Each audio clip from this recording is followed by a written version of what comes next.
अस्सलाम वालेकुम। ये देखिए इस तरह काट सकते हैं, इस एंगल में काटें। चपटी कबाब के लिए ज़रा मोटा ही चलता है, तो मैं इसके चपटी कबाब बनाऊंगी। थोड़े चर्बी वाला लिए, चर्बी वाले गोश्त की चपटी कबाब और कीमा बहुत अच्छा बनता है।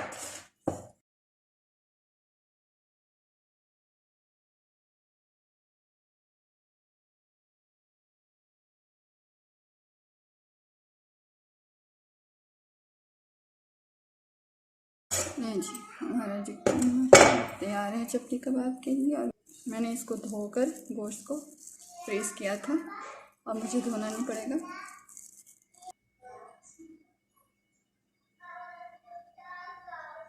बना रही हूँ आज यहाँ पर चपटी कबाब।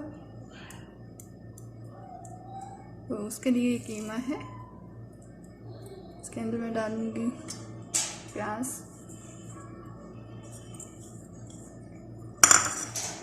टमाटर, पानी नहीं डालना, धनिया, हरी मिर्च,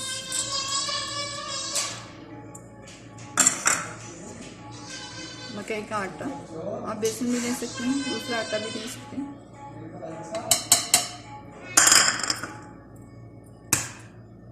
अंडा,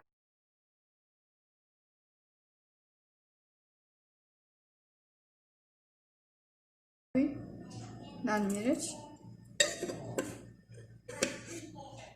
आधा चम्मच, जीरा आधा चम्मच। इसमें डालते नहीं मगर मैं डाल रही हूँ, ये वेट लूज करता है। और 1 चम्मच घर के सुरख मिर्च,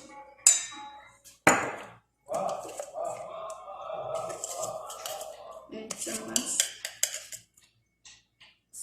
नमक,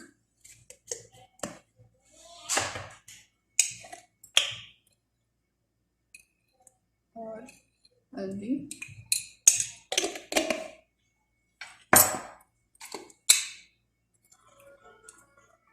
ज़ीरा पाउडर 1 चम्मच। इन सबको मिक्स कर लेना अच्छे से। देखिए सॉस पैन लिया मैंने, उसमें ऑयल डाल दिया, चूल्हा जला लिया। जी नजरें यहाँ देखिए प्यारे से हम आपको दिखाते हैं। देखिए हमारे चपटी कबाब तैयार है। आप बनाइएगा, ज़रूर ट्राई कीजिएगा, मेरे कमेंट्स करके मुझे बताइए। और अल्लाह हाफ़िज़।